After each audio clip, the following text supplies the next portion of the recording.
من بنا للہ مسجدن، چھوٹی سی مسجد، معمولی سی مسجد، کچی سی مسجد، من بنا للہ مسجدن، جس نے اللہ کی رضا کے لیے چھوٹی سی معمولی سی کچی سی مسجد بنائی، بن اللہ لہ بیتن، اللہ اس کے لیے عظیم الشان گھر بنائے گا فی الجنہ. یہ عام مسجد کے لیے. اور جس نے بیت اللہ بنایا اس کا اجر کتنا ہوگا؟ ابو داؤد میں ایک حدیث آتی، ابو داؤد میں بڑی حوصلہ افزا ہے. بڑا بندے کو حوصلہ ہوتا ہے. مجھے تو بڑا حوصلہ ہوا، پتہ نہیں آپ کو حوصلہ ہوتا ہے وہ حدیث سن کے یا نہیں ہوتا. بڑا حوصلہ ہوا. یہ جو مسجد بنانے کا اجر ہے اللہ اس کے لیے جنت میں محل بنا دے.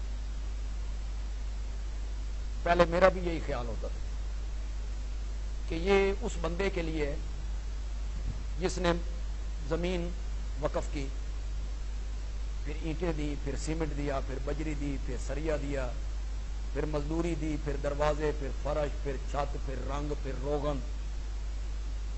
تو یہ تو کروڑوں میں ایک ہوگا. میں کر سکتا ہوں؟ پہلے زمین دوں، پھر اینٹیں دوں، پھر سیمنٹ دوں. میں کر سکتا ہوں. عام میں سے ہر بندہ کر سکتا ہے.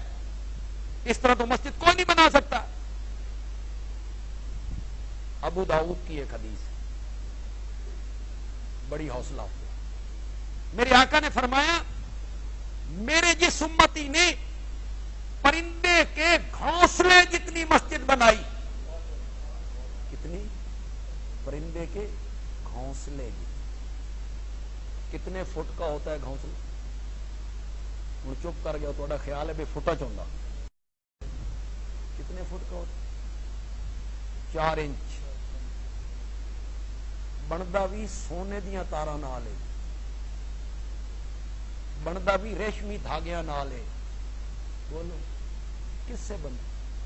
سیبے، گھاس، پرانیاں ٹاکیاں.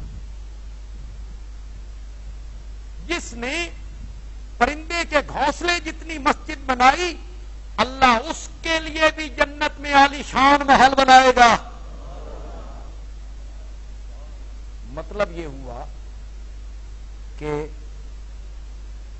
ایک آدمی ہے، مزدوری کرتا ہے، دن کا کماتا ہے 500.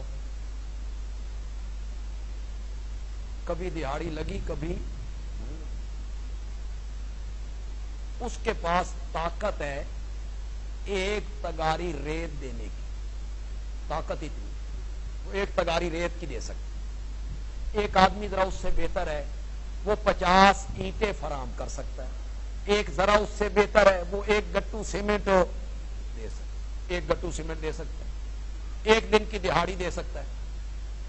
میرے رب کی رحمتیں دیکھو، میرے رب کی نوازشات دیکھو، مہربانیاں دیکھو. جس بندے نے اللہ کے گھر کی تعمیر میں اخلاص کے ساتھ ریت کی ایک تگاری بھی خرچ کی